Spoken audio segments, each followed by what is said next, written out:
Hello everyone, thank you again for joining me for PJ story time. I hope you have your PJs or a blanket or maybe your stuffed animals nearby. I have a lot of stuffed animals with me. No PJs today because I need lighter PJs because onesies, it's already too hot for onesies for me, sorry. Okay, so now that you're all settled in, I can introduce the last book of February. This is called Ping and it's by Ani Castillo. It's a very cute book. I love it because she's both the illustrator and the writer of this one as well. And just to give you some context, a big part of this book is talking about ping pong. Have you ever played ping pong? It's kind of like, it's also called table tennis. So if you played normal tennis, you know, this is the miniature version basically, where you normally have a table and there's one person one way, and there's another person across from you. And then, yeah, either one of you serves. You throw a ball kind of like this. This is not a ping pong ball, but it's about the size. So you would just throw it and you ping, and then the other person would do it back and you just go back and forth. So that's the game. And we're also gonna talk a little bit about what metaphors are. Because this book uses the game of ping pong, as a metaphor. A metaphor is usually something that compares two different things but tries to find something familiar so that you can use it like to symbolize something else. So for example, if someone told you you had a heart of gold, like you have a heart of gold, what do you think they're trying to say to you? It doesn't literally mean you have a heart of gold, right? Because then that would be weird. I mean, I don't know. But they're meaning like comparing you to gold, as in gold is valuable, gold is beautiful, gold is, I don't know, like rare, you know, so that's what it would mean. It's like a metaphor to help describe you. So in the same way, as we're reading the book, just try to think of what the ping pong is supposed to be for, like kind of what it symbolizes. And then we'll talk about it afterwards, of course. So yeah, let's jump right into it. We would like to thank Little Brown Books for Young Readers for allowing us to share this story with you. We have our ping pong ball there. My friend, in this life, we can only ping. Let me see here.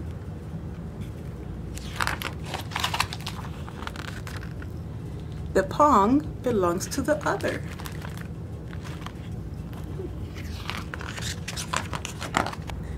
You ping, they pong.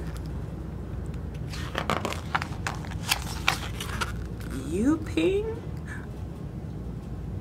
they pong. Cool. Okay, see? You might ping a big smile. And there are many possibilities. The pong might be smiling back, getting scared, getting angry, or not even noticing. We can see how people react differently sometimes, right? Maybe they weren't expecting it and it scared them. Although it's good to imagine the best possible pong, oh, a big smile back. It helps to remember that it is not up to you.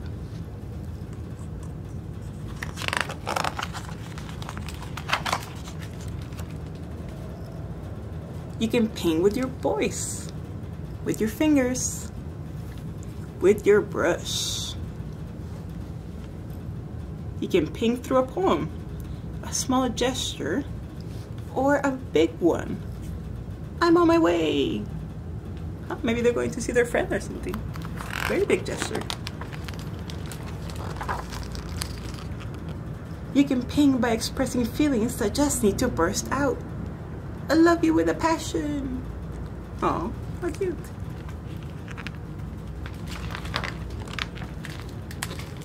You can ping to one,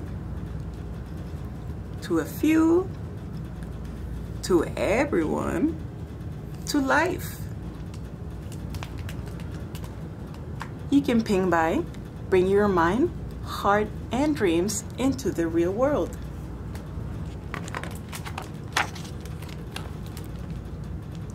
To love is to ping. To live is to ping.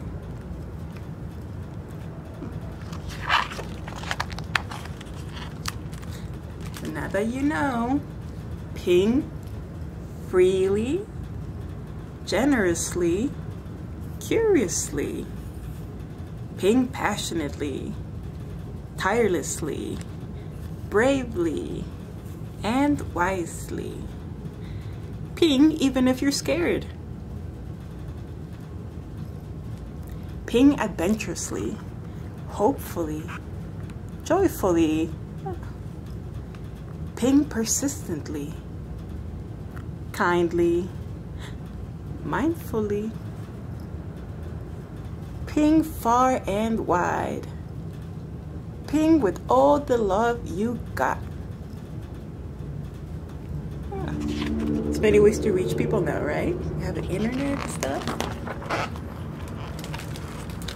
And if you want a lot of pongs, you must remember to ping a lot. Look at that. So we have a little red guy. He's doing all these pings. Different emotions and everything. Let's see. And then, after you're done,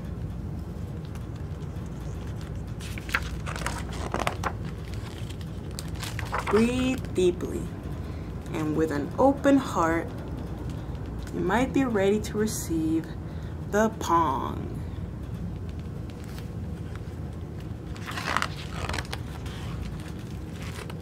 Okay, time to listen. The pong is giving you something.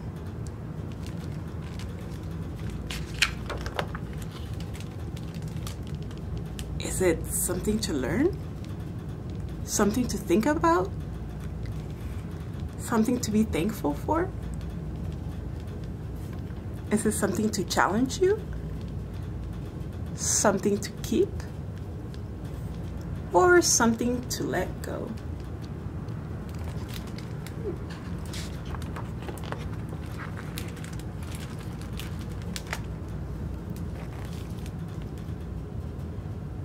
You might feel like taking a pause. It could be short or as long as you need. How much those plants grew. Now, my dear friend, what would your next ping be? The end. There you go. Okay, so now that we're done with the story, I would like to know, what do you think the story was talking about? Since we're on video now, you can take a pause. If you have a parent or an adult by you or a sibling, it'll be fun to have a conversation like, what was that about, you know? If it helps, maybe you can think an example of when you have pinged something. Like, let's say you gave your grandma a hug and her pong was she just hugged you back harder or something like that. I have an example of a time where I got a pong I wasn't expecting. This was when I was small. I was like 8 years old or something, and I just remember I was sitting in the car kind of bored, and like a little girl passed by and she was staring at me, so I was like, oh, maybe she wants to talk or something. So as she passed by, I was just smiling at her. I was like, you know, just a normal smile. And she looked like she got like really thrown off. She was like, and I just remember like at that time, since I was like younger, I was like, oh, that's shocking. Like, what happened? I was trying to be nice to you. But it's one of those where for my ping was to smile. And like in the example, people are not always going to react with a smile, even though you would hope so, right? In my example, maybe they reacted kind of like scared at first, like intimidated. Sometimes people misinterpret that, like you trying to be nice and smile, and they can think that they're making fun of you or something. But at least the important thing to remember with my story, for example, I didn't stop smiling at people because of it. Only because later I realized that it kind of wasn't because I did something wrong. You know, I wasn't trying to be malicious. It was my ping, and that was just the way they reacted to it. Which brings about a big point that I think is also talked about in the book, even if it's not directly, is that we don't have control over what other people say or think. So that's important to keep in mind, especially when they say hurtful things to us and we're wondering if it's our fault or we did something. So actually, I have a little activity that we can do together. Okay, so this is a little crooked, but I hope you can see it. All you need for this activity is a piece of paper, and I'm gonna use a marker, something, a crayon, anything to draw. So I'm gonna try to outline my hand. Ooh, where should I make it so if everything fits? I'll make it like that. I'll make my hand almost like a sun in the corner. I'm gonna outline my hand, kind of. You know, there's my hand. I'm gonna add my arm there. So, for example, like in the book was mentioning, you can only ping, and people's reactions, which is a pong, it's up to them. So in a weird way, let's think about things that we can't control, that are up to others. So in this section, things that are out of your hands. So others people's thoughts, or things like what other people say. And if you like, you can even use examples of little things that you notice happening throughout your day. Like, you know, same thing, like you waved at someone and they just kind of ignored you or something like that. You can be like, okay, so how people react or how people, you know, behave is not something I can control.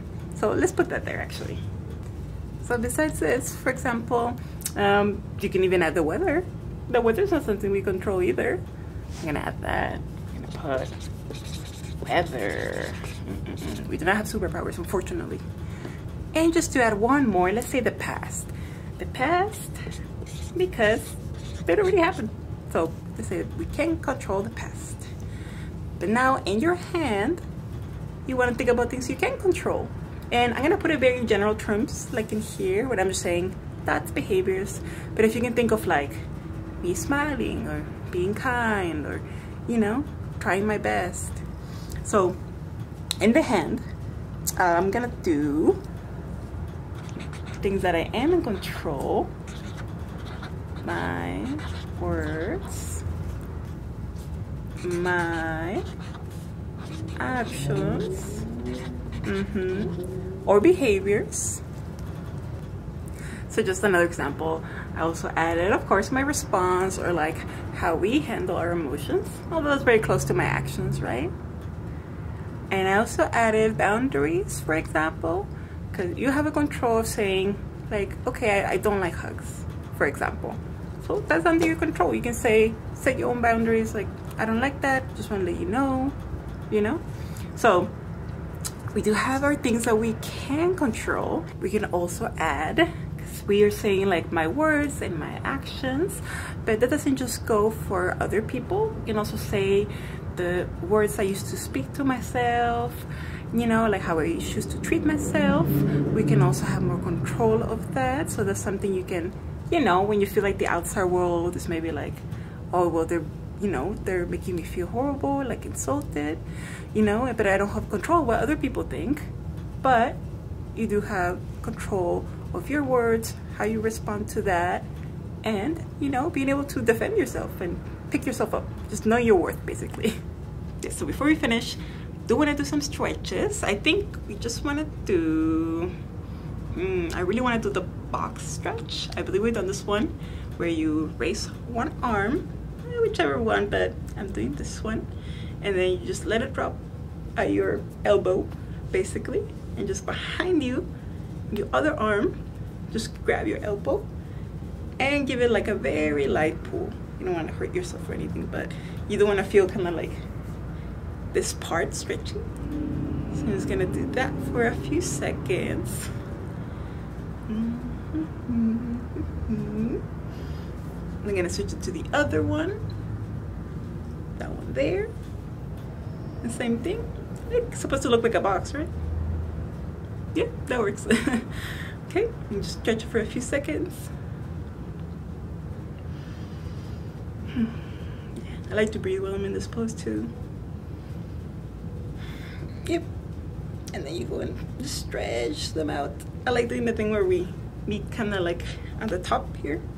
Just stretch, and just try to reach for the ceiling kind of thing.